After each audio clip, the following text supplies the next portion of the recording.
രാജ്യത്തിന് എന്നും മാതൃകയായ കേരളം വികസന വിരുദ്ധ രാഷ്ട്രീയത്തിനും വിഭജന രാഷ്ട്രീയത്തിനുമെതിരെ വിധി രേഖപ്പെടുത്താനുള്ള കാത്തിരിപ്പിലാണ്.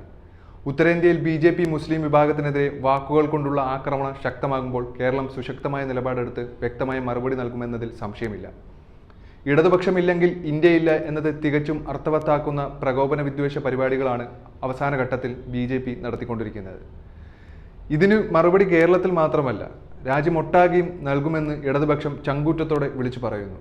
തട്ടിക്കൂട്ട് സർവേകൾ പറയുന്നത് കേൾക്കാൻ പോയാൽ അടുത്ത 5 വർഷവും ജനത്തിന് ദുഃഖിച്ച് കഴിയേണ്ടി വരുമെന്ന സന്ദേശം പലകുറി ഇടതുവേദികൾ വിളിച്ചു പറഞ്ഞിട്ടുണ്ട്.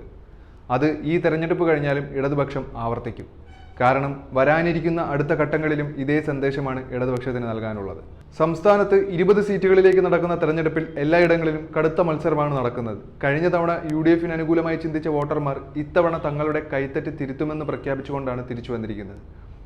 മതത്തിന്റെ പേരിൽ ജനങ്ങളെ വിഭജിക്കാനുള്ള നീക്കം നടത്തുന്നവർക്ക് ഒരവസരവും കേരളം നൽകില്ലെന്നും ഇവിടുത്തെ മതനിരപേക്ഷ മനസ്സ് പ്രഖ്യാപിച്ചു കഴിഞ്ഞു. വിവിധ വിഷയങ്ങൾ മാറി മാറി വന്ന പ്രചാരണത്തിലുടനീളം LDF-ന്റെ മേൽക്കൈ എല്ലാ മണ്ഡലങ്ങളിലും ദൃശ്യമായിരുന്നു. ലോക്സഭാ തെരഞ്ഞെടുപ്പ് പ്രഖ്യാപിക്കുന്നതിന് മുമ്പ് തന്നെ LDF ഈ തെരഞ്ഞെടുപ്പിൽ ഒരു മേൽക്കൈ നേടിയിരുന്നു.